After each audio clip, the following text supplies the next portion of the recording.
ताय नमः। तस्मै ज्येष्ठाय ब्रह्मणे नमः। ओम शांति शांति शांति। ओम।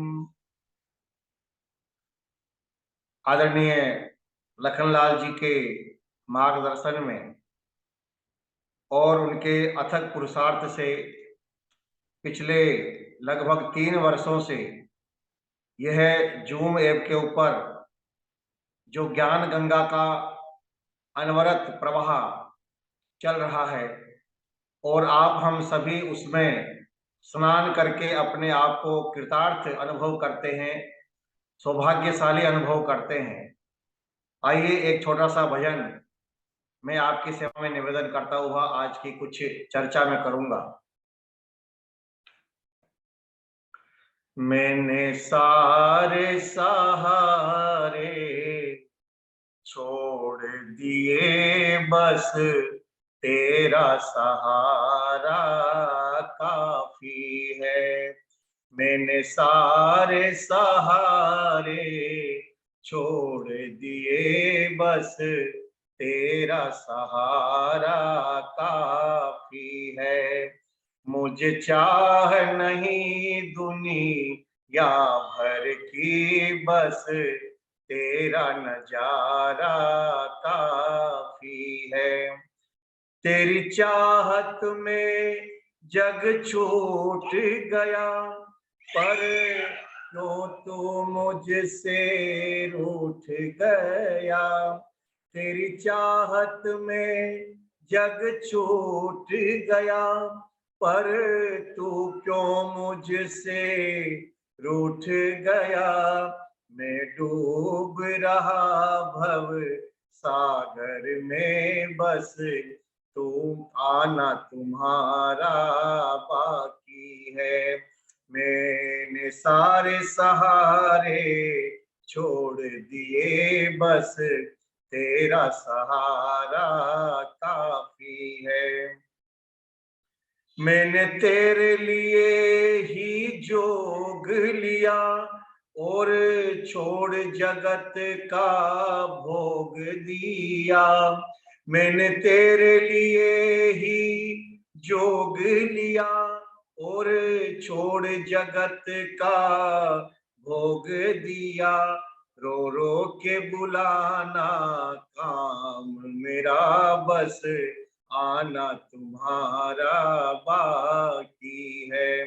मैंने सारे सहारे छोड़ दिए, बस तेरा सहारा काफी है। मैंने जब से तुम्हारा नाम लिया, इस जग ने मुझे इल्जाम दिया। मैंने जब से तुम्हारा नाम लिया, इस जग ने मुझे इल्जाम दिया। जब तूने मुझे यूं थाम लिया, बस मेरा गुजारा काफी है। मैंने सारे सहारे छोड़ दिए, बस तेरा सहारा काफी है। मैंने सारे सहारे छोड़ दिए, बस तेरा सहारा काफी है। सजनों, आप और हम सबका ये बड़ा सौभाग्य है कि हमें आदरणीय लखनलाल जी के माध्यम से पिछले 3 वर्षों से लगातार निरंतर भारतवर्ष के प्रसिद्ध प्रसिद्ध विद्वानों के मुखारविंद से वेद के अमृत का पान करने का अवसर प्राप्त हो रहा है। चाणक्य कहते हैं कि वो व्यक्ति सौभाग्यशाली होता है जिस व्यक्ति को के स्वभाव में दान देने की का स्वभाव जिसका हो, वो सौभाग्यशाली होता है। वो सौभाग्यशाली होता है जिसके पास में धन की कोई कमी नहीं होती। वो सौभाग्यशाली होता है जिसका स्वास्थ्य बहुत अच्छा होता है। और वो सौभाग्यशाली व्यक्ति होता है जिसका संग अच्छे लोगों के साथ में होता है। विद्वानों का संग जिसको मिल जाता है, वो सौभाग्यशाली होता है। तो आप और हम सभी इस मायने में सौभाग्यशाली रहे हैं कि हमको भारतवर्ष के अनेकों विद्वानों का हमें आशीर्वाद प्राप्त हुआ। आइए मैं आपके सामने एक छोटा सा श्लोक आचार्य चाणक्य ने बहुत सुंदर एक लिखा है, उस पर मैं आपके सामने चर्चा करना चाहूंगा, निवेदन करना चाहूंगा। चाणक्य कहते हैं कि संसार में सज्जन लोगों की पहचान क्या है, जो अच्छे लोग होते हैं उनकी पहचान क्या है। देखिए हमारे यहाँ लिखा है, कहा है शास्त्रों में, न लिंगम धर्म कारणम। जो चिन्ह है, बाहर के चिन्ह है, वो धर्म के कारण नहीं है। मैं तिलक लगाता हूँ या नहीं लगाता हूँ, चोटी रखता हूँ नहीं रखता हूँ, लाल पीले सफेद या भगवा वस्त्र पहनता हूँ या कैसे कपड़े पहनता हूँ, बड़े बड़े बाल है या छोटे बाल है या बिल्कुल मैं बिना बालों के रहता हूँ, ये सब जो बाहर के चिन्ह हैं जिनको देख करके हम प्रभावित होते हैं कि व्यक्ति ने बड़े बाल रखे हैं और अलग अलग प्रकार के इसने कपड़े पहने हुए हैं तो बड़ा धार्मिक होगा, या मुस्लिम है, दाढ़ी रखी है, टोपी पहनता है तो शायद ये सच्चा मुसलमान होगा, ईसाई है, क्रॉस का निशान लगा है तो शायद ये सच्चा ईसाई होगा। सज्जनों, व्यक्ति के चिन्ह को देख करके, बाहर के आवरणों को देख करके, इन चिन्हों को देख करके हमें ये भ्रम नहीं होना चाहिए कि वो व्यक्ति धार्मिक हो सकता है या अधार्मिक हो सकता है। रामायण में भी रावण ने साधु का वेश बनाकर के सीता का हरण किया था।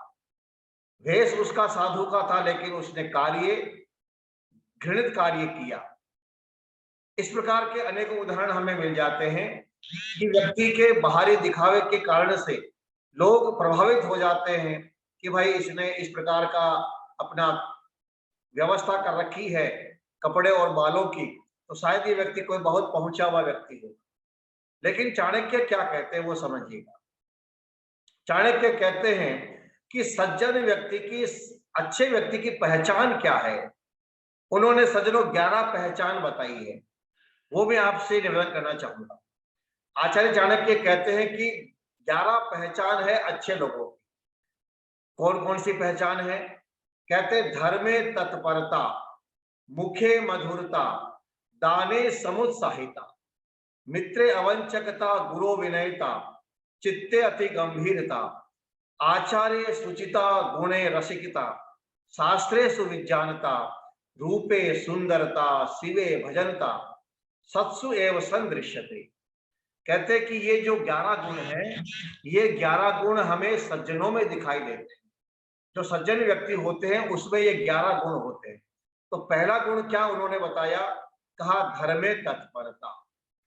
जो सज्जन व्यक्ति होगा, अच्छा व्यक्ति होगा, उसकी पहली पहचान होगी कि वो धार्मिक होता है, धर्म के प्रति वो तत्पर रहता है, धर्म के प्रति उसमें श्रद्धा होती है, विश्वास होता है, और धर्म को उस व्यक्ति ने अपने जीवन में धारण किए हुए होता है। ये उस अच्छे व्यक्ति की पहली पहचान है, धर्मे तत्परता। वो व्यक्ति धर्म में तत्पर होगा। अब धर्म क्या है? महर्षि दयानंद जी महाराज ने पूना प्रवचन जब पूना में व्याख्यान दिए तो उनका जो संकलन किया गया पुस्तक के रूप में, पूना प्रवचन या उपदेश बंजरी पुस्तक के रूप में, उन्होंने कहा धर्म के 11 लक्षण होते हैं, 11 चिन्ह होते हैं। पहला ही चिन्ह है धर्म का, पहला ही लक्षण है अहिंसा।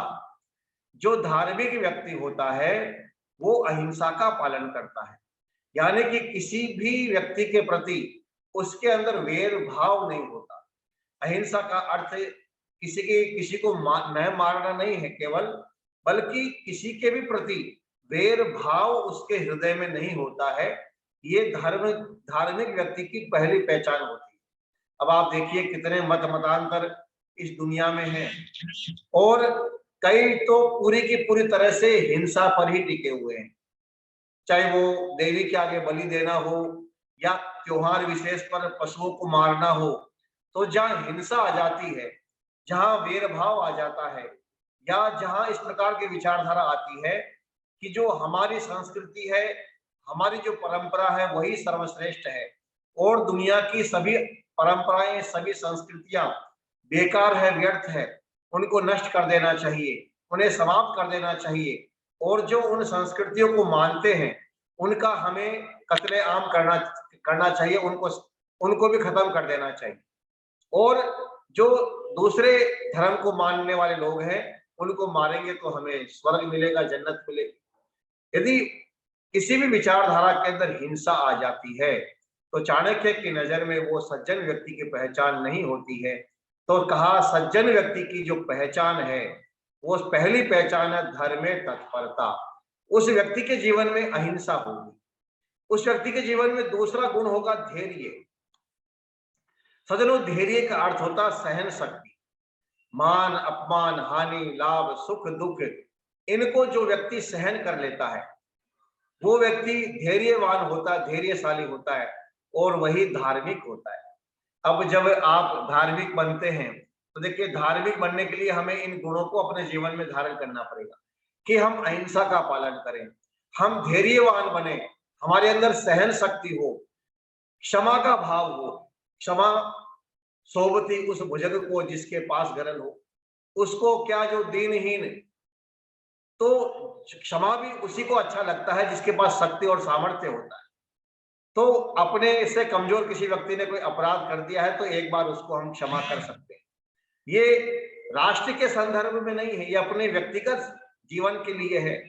राष्ट्र के संदर्भ में तो शत्रु है उसका विनाश करना ही है, साम दाम दंड भेद से शत्रु का विनाश ही करना चाहिए अपने राष्ट्र की रक्षा के लिए। और शत्रु का विनाश करना भी एक प्रकार से अहिंसा ही है। तो यहां कहा क्षमा, क्षमा का हम पालन करें। दम, दम कहते हैं अपनी इंद्रियों पर संयम रखें। इंद्रियों पर जब संयम नहीं होता है तो व्यक्ति का शरीर रोगी हो जाता है। आज आप देखेंगे बड़े बड़े परिवारों में जहां हर प्रकार के सुख है, सुविधाएं हैं, भोग के समस्त साधन उनके पास में हैं, उसके बावजूद भी वो दुखी है, परेशान है, बीमार है। क्यों है?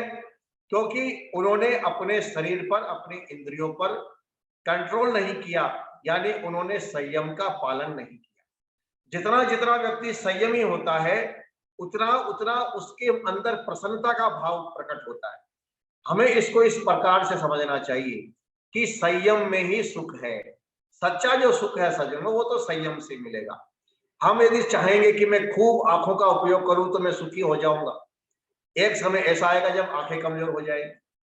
हम चाहेंगे कि मैं कानों से इतने बढ़िया बढ़िया चीजें सुनूं, आनंद आ जाए, इतना सुनेंगे, सुनते सुनते एक दिन जो है दिमाग भी खराब होने लग जाएगा, हम परेशान हो जाएंगे, थक जाएंगे। तो रोगे भोगे रोग भयम, जितना जितना हम इंद्रियों का उपयोग करते हैं उतना उतना हमारा शरीर भी कमजोर होने लगता, क्षीण होने लगता है। इसलिए हमारे शास्त्रों ने संयम की परिभाषा लिखी, दम, अपने इंद्रियों पर हम संयम रखें। हमारे देश का एक सन्यासी विदेश में चला जाता है और विदेश में जाकर के उसको पता लगा कि यहाँ हेनरी फोर्ड, जो फोर्ड कंपनी का मालिक है, जिनके पास दुनिया की सारी बहुत बड़ी संपत्ति के मालिक हैं। तो सन्यासी के मन में भाव पैदा हुआ कि मैं उस दुनिया के संपन्न व्यक्ति से मिलना चाहूंगा और देखना चाहूंगा कि वो व्यक्ति कितना आनंद में रहता है, कितना प्रसन्न रहता है, कितना सुखी रहता है, जिसके पास इतनी बड़ी संपत्ति हो। तो जब वो सन्यासी उस हेनरी फोर्ड के महल के पास जाता है और कहता कि मैं भारत से आया हूं और मैं आपके हेनरी फोर्ड से कुछ समय के लिए भेंट करना चाहता हूं, मिलना चाहता हूं। उस समय हेनरी फोर्ड अपने बिस्तर पर लेटे हुए थे, बीमार थे, रोग ने उनको घेर लिया था। नौकर ने आकर के कहा कि कोई भारत से आया है महाराज, सन्यासी है, और वो कहता है कि मैं हेनरी फोर्ड से मिलना चाहता हूं, आपसे मिलना चाहता हूं। हेनरी फोर्ड एकदम से खड़े हो जाते हैं, कहते हैं कि तुरंत उनको सम्मान के साथ अंदर लेकर आइए।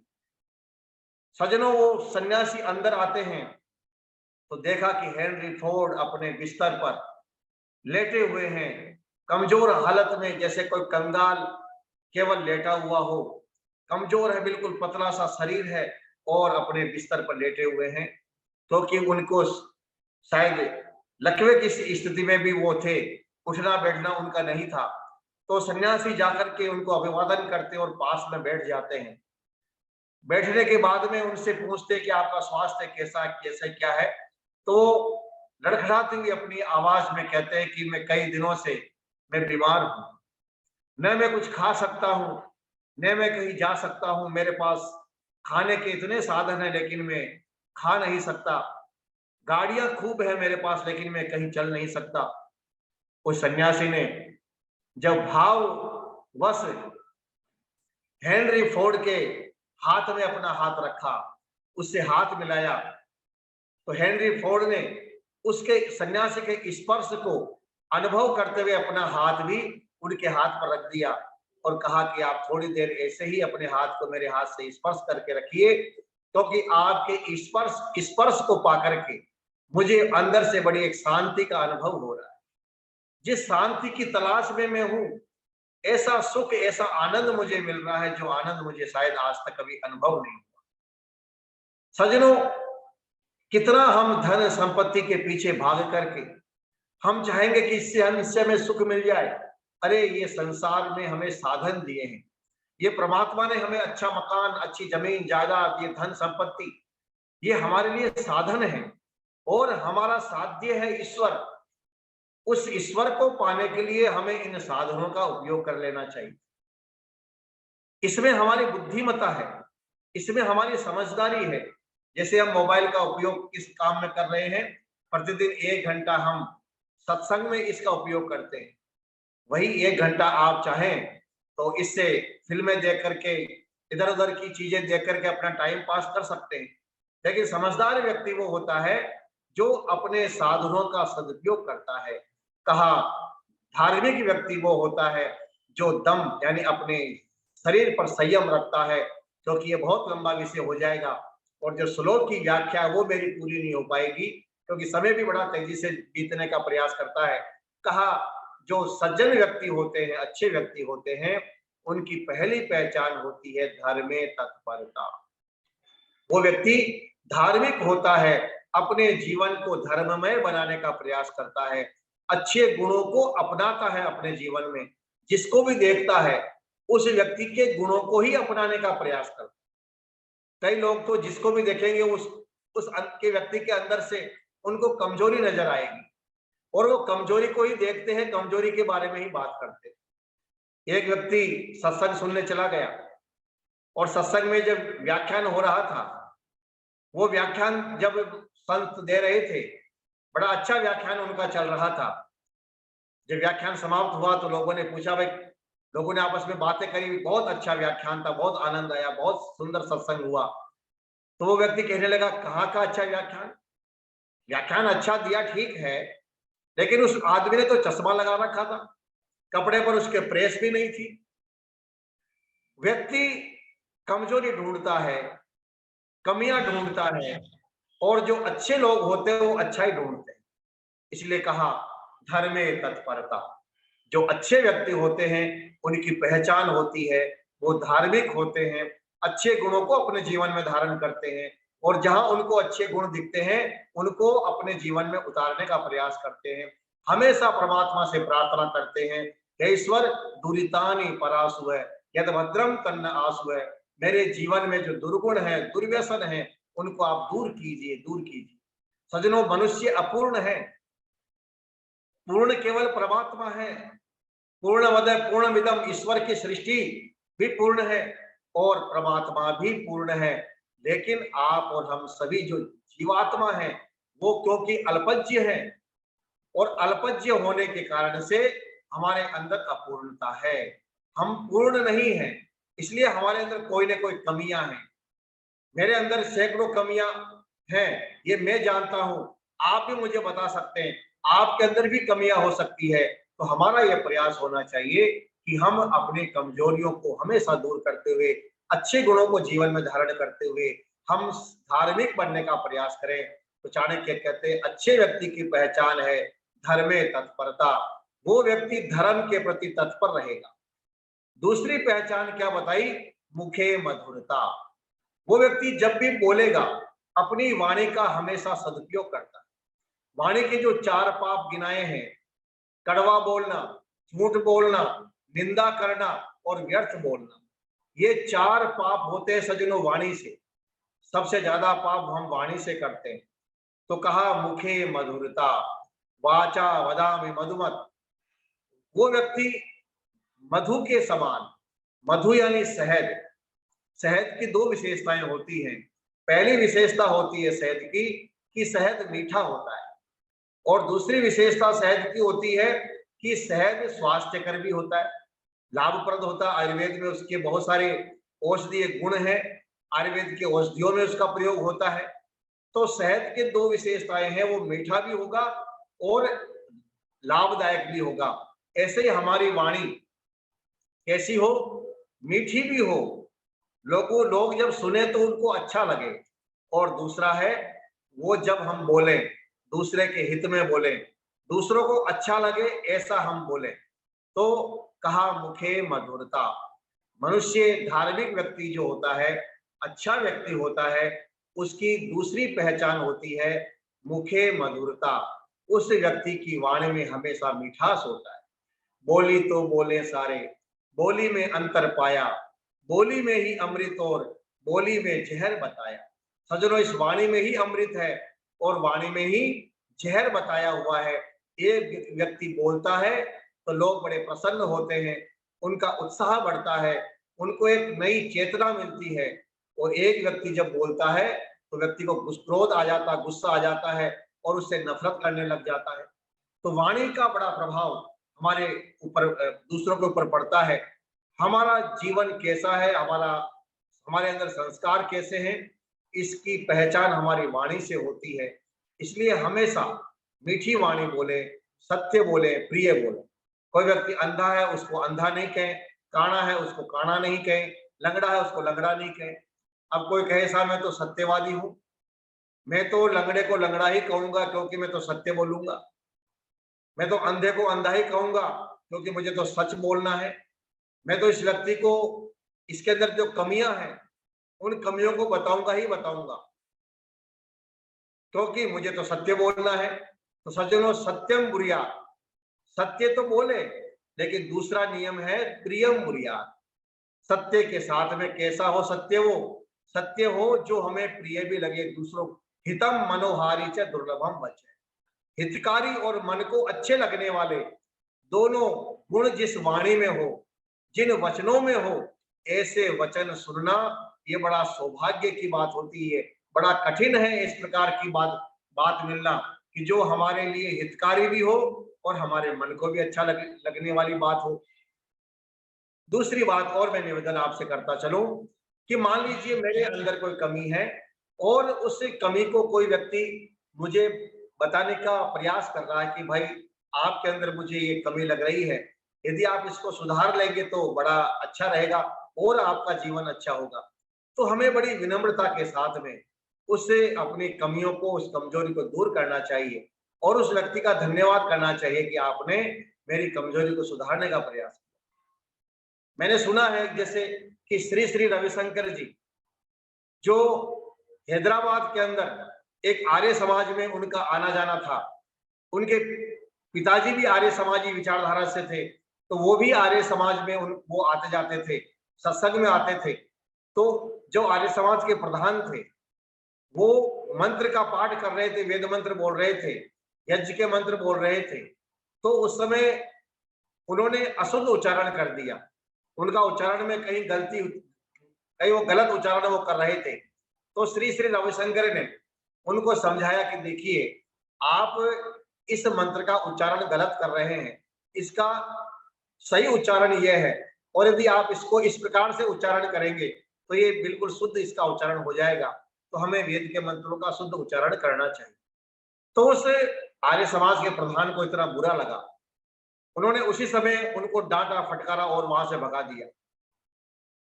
श्री श्री रविशंकर ने अपना अपमान महसूस किया और बाहर आकर के फिर उन्होंने अपना एक अलग से अपना कार्यक्रम प्रारंभ किया।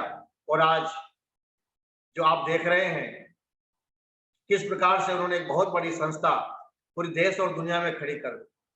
वाणी का प्रभाव बहुत होता है। इस प्रकार के उदाहरण हमारे इतिहास में और हमारे सामान्य जीवन में भी हमको देखने और सुनने को मिलते हैं कि साहब इसने मेरे को ऐसा क्यों कहा। तो आजीवन वो व्यक्ति अपने जीवन में गांठ बांध लेता है। पति पत्नी के बीच में भी कई बार इस प्रकार की एक दूसरे को लेकर के कहा सुनी हो जाती है। और यदि उस दो बात को लेकर के दोनों में से एक ने भी गांठ बांध ली तो फिर उनका जीवन पूरी की पूरी तरह से नरक बन जाता है। तो कहा जो अच्छे व्यक्ति होते हैं, जो सज्जन व्यक्ति होते हैं, उनकी पहचान होती है कि वो हमेशा मुखे मधुरता, उनकी वाणी हमेशा मीठी होती है, वो मीठी वाणी बोलते हैं, सोच समझ करके बोलते हैं। सज्जनों, अच्छे व्यक्ति की तीसरी पहचान है दाने समुत्साहिता। दान देने में हमेशा उत्साही रहते हैं। कोई मांगने आए उससे पहले ही वो दान दे दे, उनमें उत्साह रहता है कि मैं कितना दूं, मैं कहाँ दूं। जहां भी जाते हैं कुछ ना कुछ वो दान जरूर देते हैं। दाने समुत्साहिता, जिन लोगों का दान देने में उत्साह हो। अब आप देखिए, मैंने आपसे कहा कि चाणक्य ने कहा है कि धनवान होना ये सौभाग्य की बात है कि आपके जीवन में धन है, आपके पास परमात्मा ने आपको समृद्धि दी है, धन दिया है। लेकिन कई लोग धन होते हुए भी इतने कंजूस होते हैं कि वो कहीं पर भी कुछ दान नहीं करते।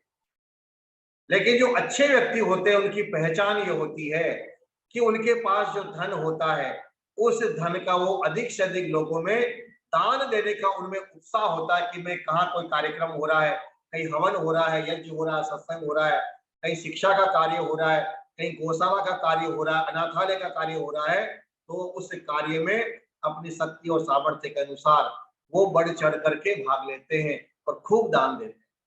सज्जनों, ये जीवन परमात्मा ने हमें दिया है तो हम देना सीखें, हमें कुछ न कुछ दें, क्योंकि परमात्मा ने हम जब हमें दिया है, और ये सारे सृष्टि भी देखिए देने से चल रही है। भगवान की जो व्यवस्था है, सूर्य हमें प्रकाश दे रहा है, जल से हमें जीवन मिल रहा है, वायु हमें जीवन दे रही है, पृथ्वी हमें अन्न और फल दे रही है, सब्जियां दे रही है। यदि ये सृष्टि देना बंद कर दे तो एक दिन भी नहीं चल सकती। तो हमें भी दान जरूर देना चाहिए।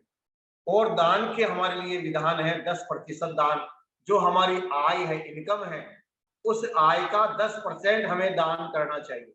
अब ये बात लिखी हुई तो है मनुस्मृति के अंदर, हमारे लिए लिखी हुई है, लेकिन हमारे लोग तो हो गए कंजूस। और आप देखेंगे, मैंने कई मुसलमानों को देखा है कि साहब रमजान का महीना अभी चल रहा है, जैसे ये खत्म होगा तो हम अपनी आय में से 10% दान देंगे। हमारे एक मित्र है, मुस्लिम है, तो उन्होंने मुझे बताया कि जो मेरी आय होती है मैं उसको जोड़ लेता हूँ कि मेरे इस वर्ष कितनी आय हुई है। इसके अलावा जो हमारे घर में सोना है या और हमारी प्रॉपर्टी है उसको भी जोड़ लेता हूँ कि इससे प्रॉपर्टी में या सोने की कीमत में कितनी वृद्धि हुई है। फिर हम जोड़ करके लगा लेते कि इस साल इतना पैसा हमारे पास आया है, इतनी हमारी आय हुई है, तो उसका हम 10% हम जकात के रूप में निकालते हैं। और जो गरीब और इस बेसहारा लोग होते हैं, मुसलमान होते हैं, जो गरीब मुसलमान होते हैं या मदरसे होते हैं, मस्जिद होती है, वहां हम दान करते हैं। अब आप देखिए, वो अपने नियम का पालन कर रहे हैं, जबकि नियम हमारे लिए लिखा हुआ है कि हमें 10% दान करना चाहिए। तो निश्चित रूप से जो सज्जन व्यक्ति होते हैं, सज्जनों, उनकी पहचान होती है दाने समुत्साहिता। वो दान देने में बड़े उत्साह उत्साह से दान करते हैं। एक तो होता मांगना, आप मेरे पास आए और कह रहे साहब हम कार्यक्रम करें, 1100 रुपए का सहयोग कीजिए। मैं भी कह रहा हूँ चलो ठीक है, 1100 नहीं भैया, आप तो 500 रुपए ले लो, 600 ले लो, 400 ले लो। नहीं, 1100 रुपए मांगने आए तो भैया बहुत अच्छा काम कर रहे हो, 1100 तो 1500 रुपए दूंगा, मैं आपको 2100 रुपए दूंगा। दान देने में उत्साह होना चाहिए। और सज्जनों, परमात्मा की व्यवस्था है कि जितना हम देते हैं उससे कई गुना हमें ईश्वर की व्यवस्था से हमें वापस प्राप्त होता है।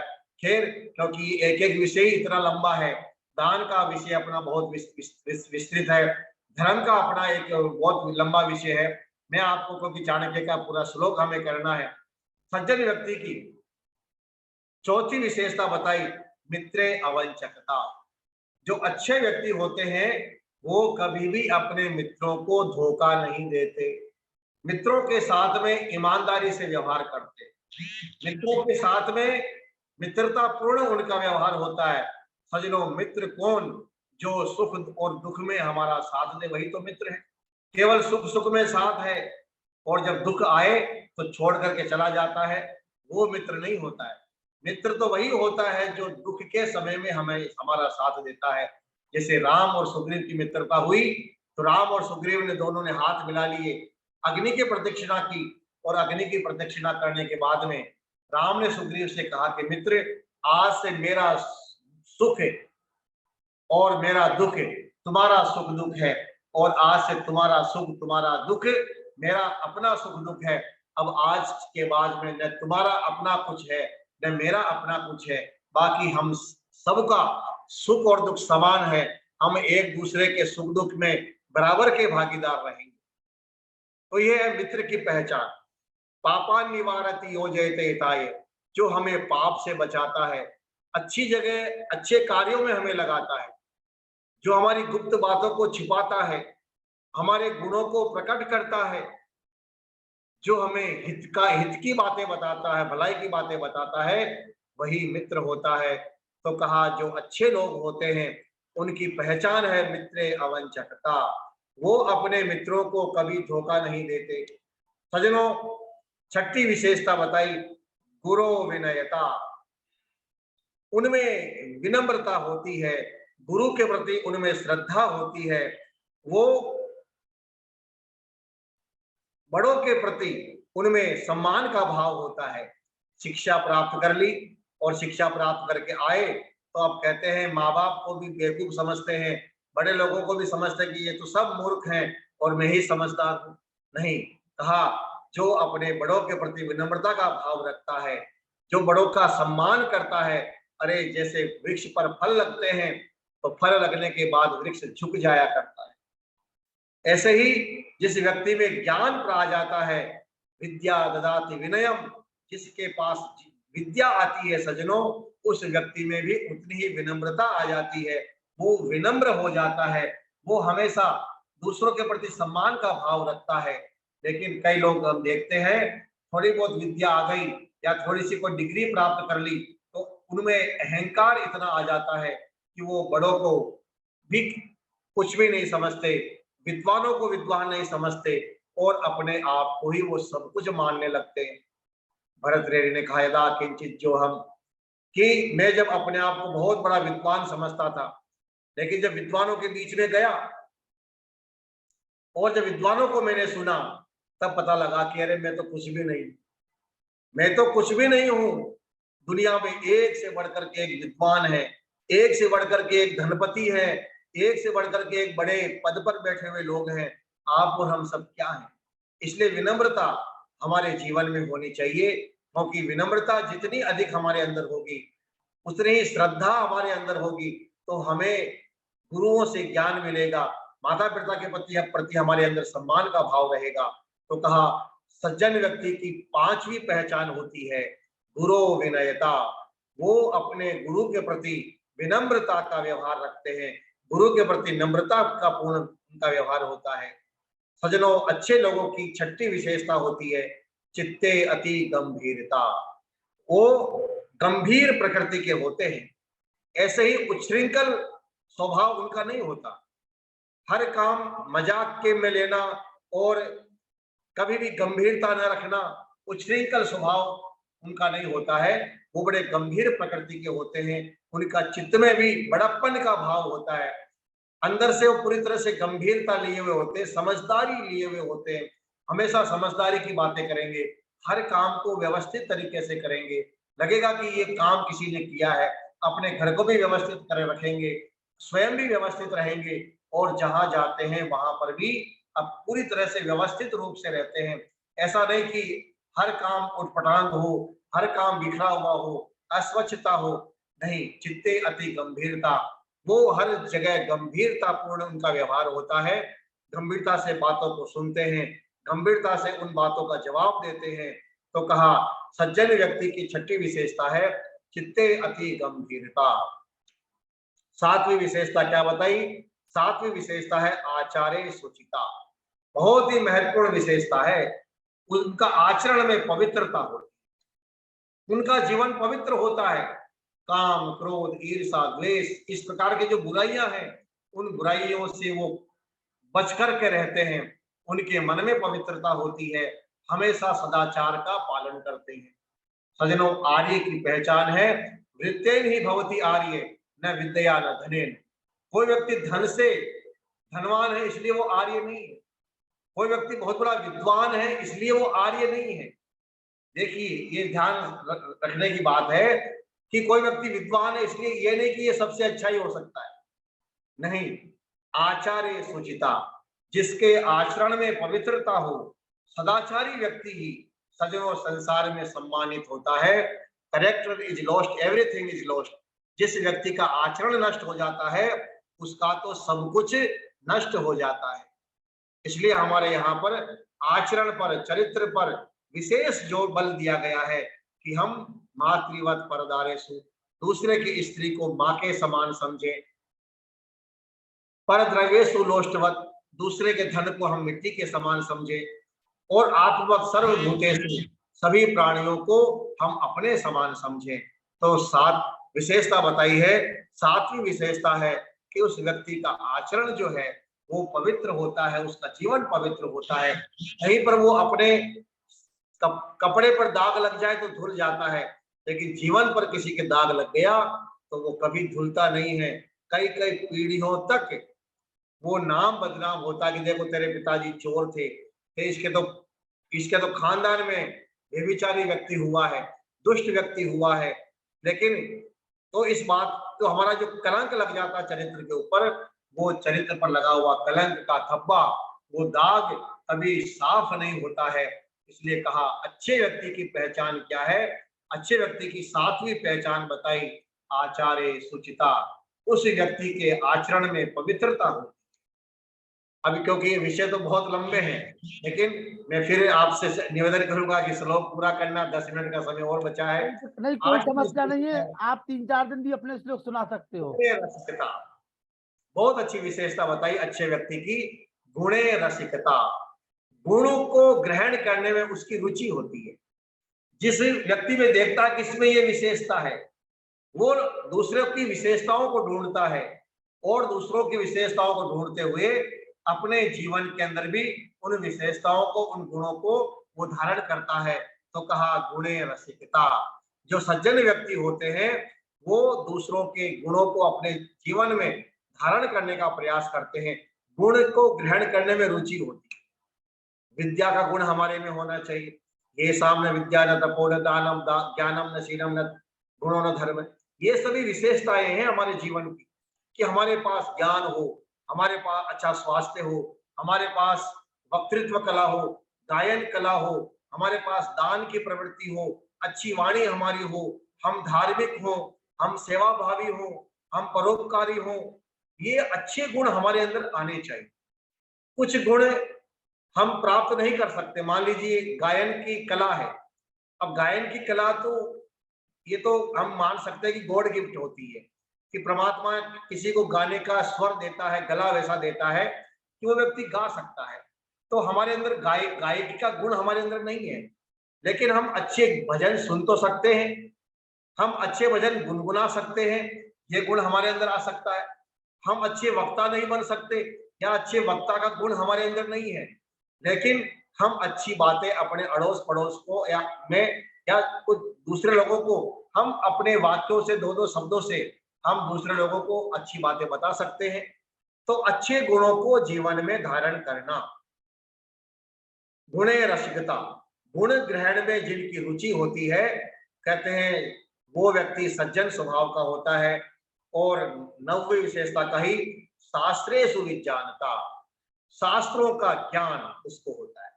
वो शास्त्रों का अध्ययन करता है, वो स्वाध्याय करता है, और वो इस स्वाध्याय में रुचि होती है। देखिए, स्वाध्याय एक ऐसी विधा है जो मूर्ख से मूर्ख व्यक्ति को भी विद्वान बना देती।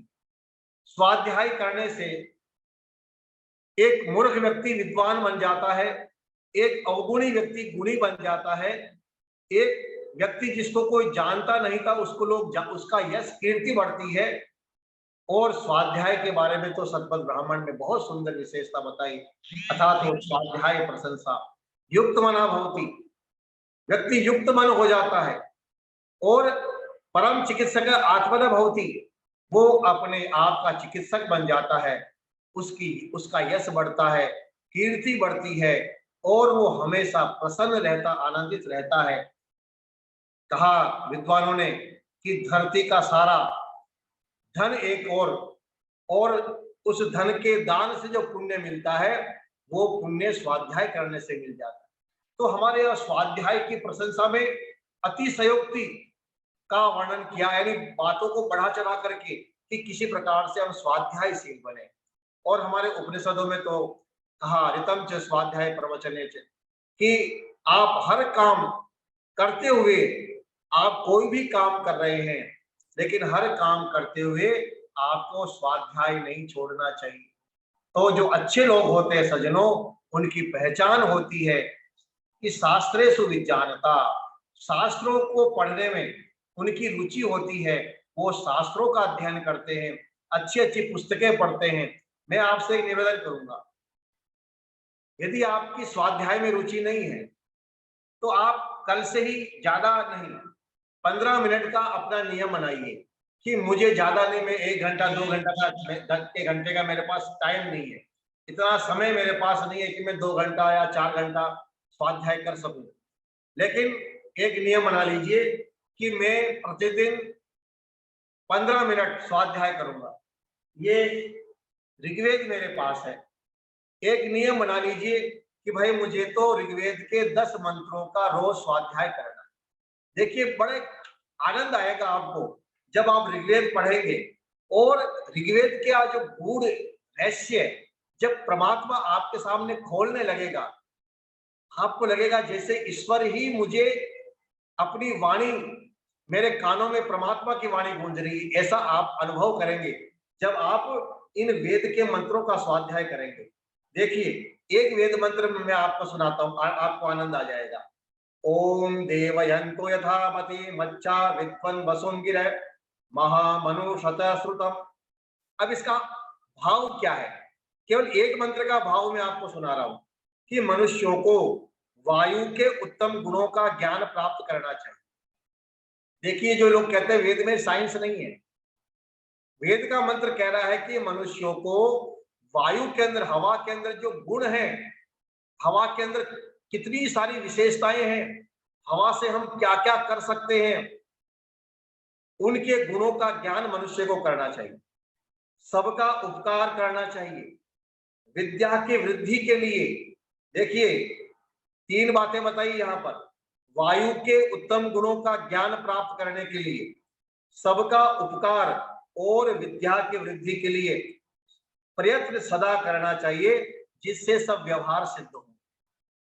वेद में भी यही बात लिखी है कि विद्या को प्राप्त करने के लिए हमेशा पुरुषार्थ करो, ज्ञान प्राप्त करने के लिए हमेशा पुरुषार्थ करो, सबका उपकार करने के लिए पुरुषार्थ कीजिए और अच्छे गुणों को प्राप्त करने के लिए पुरुषार्थ कीजिए। अब यदि आप ये वेद के 10 मंत्रों का स्वाध्याय आप रोज करेंगे, बड़ी गंभीरता के साथ इनको आप पढ़ेंगे और पढ़ते हुए जब आप इन पर विचार करेंगे तो आप देखेंगे 1 महीने में कितने मंत्र हो जाएंगे? 300 मंत्र हो गए। 1 साल के अंदर 3500 से ज्यादा मंत्रों का स्वाध्याय आपका हो गया। आप कल्पना कर सकते हैं कि 1 साल के अंदर आप ये ऋग्वेद आराम से इसका भाष्य अर्थ सहित आप इसका अध्ययन कर सकते हैं। आप समझ सकते हैं केवल 15 मिनट स्वाध्याय करने से आने वाले 10 साल के अंदर चारों वेदों का अध्ययन आप कर सकेंगे, दर्शनों का, उपनिषदों का, रामायण का, महाभारत का, कितने सारे ग्रंथों का आप स्वाध्याय कर सकते हैं, कितना ज्ञान प्राप्त कर सकते हैं। केवल 15 मिनट स्वाध्याय का ये परिणाम है। और यदि ज्यादा समय देंगे तो आपको ज्यादा आनंद आएगा। सज्जनों ज्ञान से तो कितना आनंद मिलता है। तो कहा जो सज्जन व्यक्ति होते हैं, उन सज्जन व्यक्तियों की विशेषता यह होती है शास्त्रेषु विज्ञानता, उनको शास्त्र का अध्ययन करना बड़ा अच्छा लगता है। 10वीं विशेषता क्या बताई? 10वीं विशेषता बताई रूपे सुंदरता। रूपे सुंदरता का अर्थ होता है कि अपने आप को सुंदर बनाने के लिए वो प्रयास करते हैं। अपने आप को सुंदर कैसे बनाएंगे? आप कहे साहब इसके लिए प्रयास तो करने की आवश्यकता नहीं है, 100-500 रुपया खर्च करना पड़ता है। क्या खर्च करना पड़ेगा? हम जाएंगे बाजार में दुकान वाले के पास और अपने आप को सुंदर बनाने के लिए फेयर एंड लवली लेकर के आ जाएंगे। बढ़िया बढ़िया प्रकार के हम जो है पाउडर लेकर के आएंगे, अलग अलग प्रकार के हम शैम्पू लेकर के आएंगे और अलग अलग प्रकार के बढ़िया बढ़िया डिजाइन के हम कपड़े पहनेंगे, तो हम क्या बन जाएंगे? सुंदर बन जाएंगे। लेकिन ये अचानक क्या कहते हैं कि नहीं, ये सुंदरता तो वेश्या के पास भी होती। हमारे पास कौन सी सुंदरता होनी चाहिए? कहा रूपे सुंदरता। हमारा रूप सुंदर हो, ये कब होगा? ये आभूषणों से, ये मेकअप से, ये अच्छे कपड़ों से। मान लीजिए अच्छा मेकअप आपने लगा लिया, आपने लिपस्टिक लगा ली, पाउडर लगा लिया, क्रीम लगा ली, तो ये मेकअप तो मेरे भाई 1 घंटे का है। 1 घंटे बाद वापस वो का वही हो जाएगा। कपड़े हमने बहुत अच्छे पहने हैं, कपड़े 5 घंटे के बाद पुराने हो जाएंगे। आपने परफ्यूम लगाया है, वो भी कुछ समय के बाद वो भी खत्म हो जाएगा। तो यहाँ जो चाणक्य कह रहे हैं, सज्जन व्यक्ति की विशेषता बताते हुए, रूपे सुंदरता, यानी वो व्यक्ति अपने स्वास्थ्य को इतना अच्छा बनाता है, अपने स्वास्थ्य को सुंदर बना लेता है। उसका शरीर सुंदर, चेहरे पर ओज तेज कब होगा? जब हमारा स्वास्थ्य अच्छा होगा। तो कहा रूपे सुंदरता। जो सज्जन लोग होते हैं उनकी विशेषता ये होती है कि वो प्रतिदिन व्यायाम करते हैं, वो व्यायामशील होते हैं, यानी प्रतिदिन वो शारीरिक श्रम करके, व्यायाम करके, आसन प्राणायाम योगाभ्यास करके अपने शरीर को निरोग बनाते हैं, अपने शरीर को सुंदर बनाते हैं। यही सुंदरता है जिसके बारे में चाणक्य कहना चाहते हैं कि जो सज्जन व्यक्ति होता है वो अपने आप को सुंदर रखता है। कई लोग बड़े, हमने ऐसे विद्वानों को भी देखा है कि कपड़े पहने हुए हैं लेकिन कपड़े पहनने का सलीका सही नहीं, बाल है लेकिन बालों को अच्छा रखने का सलीका नहीं है, नाखून बड़े बड़े हो रहे, नाखून में गंदगी लग रही है, दांत में पीलापन है, बड़े बड़े बाल, उनमें न तेल है न बाल व्यवस्थित है। सज्जनों, महर्षि ध्यान जी महाराज ने भी ये लिखा है कि हमें अपने कपड़ों को, अपने शरीर को सुंदर रखना चाहिए। सुंदर का मतलब है यदि आप दाढ़ी नहीं रखते हैं तो अपनी दाढ़ी बना करके रखें, बालों को छोटा रखें, कपड़े साफ पहने, बढ़िया प्रेस करके बढ़िया कपड़े पहने, नाखूनों को समय पर कटवाएं, नाक में बाल बढ़ रहे हैं, कान के बाल बड़े बड़े हो रहे हैं और एक शरीर हमारा बीभत्स सा डरावना सा शरीर होता है, ऐसा नहीं।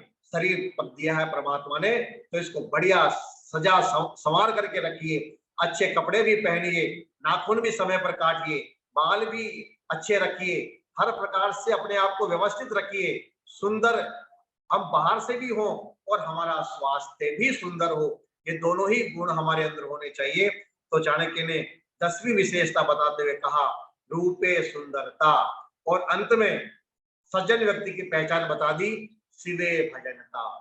वो व्यक्ति ईश्वर भक्त होता है, वो परमात्मा का भक्त होता है। और सज्जन व्यक्ति की केवल पहचान ये नहीं कि वो भक्ति न करे, नास्तिक हो, नास्तिक व्यक्ति कभी सज्जन हो ही नहीं सकता। ये एक अलग विषय है कि नास्तिक होने से कितना नुकसान है और आस्तिक और नास्तिक में वास्तविक अंतर क्या है।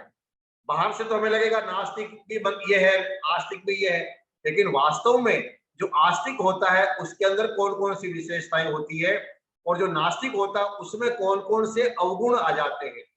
तो कहा जो अच्छे लोग होते हैं, सज्जन लोग होते हैं, उनकी विशेषता ये होती है कि वो शिवे भजनता, वो परमपिता परमात्मा के भक्त होते हैं, वो ईश्वर भक्त होते हैं।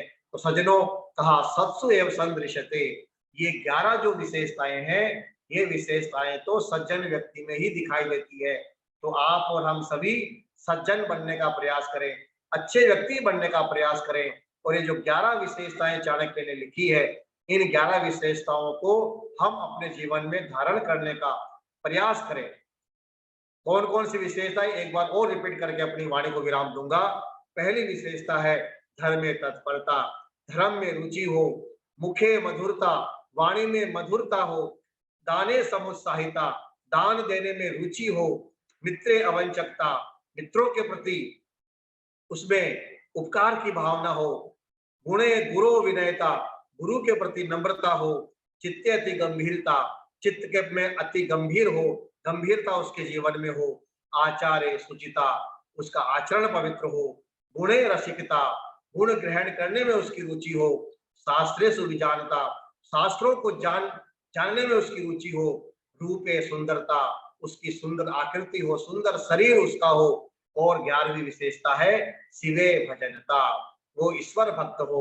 तो सज्जनों, ये 11 विशेषताएं सत्सु एवं सदृश्यते, सज्जन व्यक्ति में ही होती है। तो चाणक्य ने सज्जन व्यक्ति की पहचान बता दी। तो आप और हम सभी सज्जन बनने का प्रयास करें, इन गुणों को अपने जीवन में धारण करने का प्रयास करें। मैं तो भोजन के लिए बैठा ही था कि अचानक लखनलाल जी का आदेश हुआ कि आपको तुरंत 7:45 बजे उपस्थित होना है, क्योंकि आज किसी कारणवश जिन विद्वान को यहाँ आना था मंच पर, वो नहीं आ सके, व्यस्तता रही होगी या कोई। नहीं, किसी विद्वान को नहीं हमने कह पाया, हम खुद भूल गए आज के हमें कार्यक्रम की इतनी व्यस्तता रही। कल डॉक्टर आगे मुझे आपने सेवा का अवसर दिया, तो मैंने अपनी बात को चाणक्य के श्लोक के माध्यम से रखने का प्रयास किया। निश्चित रूप से आप जितने भी लगभग मैं देख रहा हूँ 40-45 लोग इस कार्यक्रम में जुड़े हुए हैं, तो हम कम हैं, लेकिन कम भी कम नहीं होते हैं। कम में भी बहुत सारी विशेषताएं होती है। जैसे 5 किलो आटा,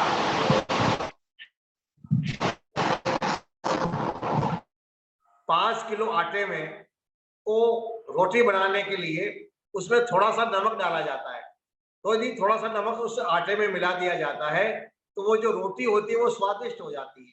और यदि उस रोटी में नमक न मिलाया जाए, जब हम गुरुकुल में पढ़ते थे तो हमने तो 10 साल बिना नमक वाली रोटी ही खाई, तो रोटी भी हमें मीठी लगती थी। तो यदि रोटी में नमक नहीं डालेंगे, आटे में नमक नहीं डालेंगे, तो उसका स्वाद नहीं आएगा। तो आटा ज्यादा होता है, नमक थोड़ा सा होता है। ऐसे ही समाज बहुत बड़ा है। इस समाज में यदि थोड़े भी अच्छे व्यक्ति हैं, सच्चे धार्मिक व्यक्ति रहते हैं, तो उनका प्रभाव समाज पर रहता है, समाज उनके प्रभाव से प्रभावित होता है, और समाज के लोग भी उनके जीवन को देख करके प्रेरणा प्राप्त करते हैं। इसलिए हम अपने जीवन को पवित्र बनाएं, अच्छा बनाएं, हम सच्चे आर्य बनने का प्रयास करें। इन्हीं शब्दों के साथ आप सब जुड़ते हैं। आपका बहुत बहुत धन्यवाद। आदरणीय लखनलाल जी का भी बहुत बहुत धन्यवाद कि आपने मुझे सेवा का अवसर दिया। बहुत बहुत धन्यवाद। ओम शांति शांति। और 14, 15, 16 तारीख को doctor Rakesh Kumar R G आज दिल्ली से बस 2 घंटे बाद 10:50 पे गाड़ी में बैठ जाएंगे, तो उसी की व्यस्तता में था। मैं निवेदन करूंगा डॉक्टर व्यासचंद्र शास्त्री जी के मतलब कल है 14, 15, 16 3 दिन का कार्यक्रम आपको देना है व्यासचंद्र शास्त्री जी। अच्छा, हाँ, कहीं जाना तो नहीं है आपको? बिल्कुल रहूंगा आपके पास। नहीं, कहीं जाना तो नहीं है आपको, ये पूछ रहा हूँ मैं आपसे। बाहर तो नहीं रहेंगे आप? नहीं, बाहर रहूंगा, लेकिन यहाँ आपके नेट वगैरह थोड़ा सा व्यवस्थित कीजिए रहना अपना। और वेद प्रकाश शर्मा जी माइक खोलना सीख लीजिए, बंद करना सीख लीजिए। अनंत नरोला जी, जैसे लोगों के माइक खोलना है, जैसे बंद करना है। आइए अनंत नरोला जी, आप आ जाइए।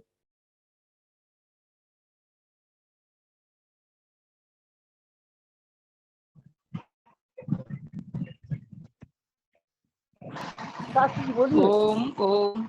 आप बोलिए, आवाज आ रही है जी, बोलिए। आ रही है। 14, 15, 16 कार्यक्रम रहेगा आपका, ठीक है? ठीक है, ठीक है। ओम इंद्रं वर्धन्तो अप्सुरः कृण्वन्तो विश्वमार्यम् अपघ्नन्तो अरावणः। ओम शांति शांति शांति।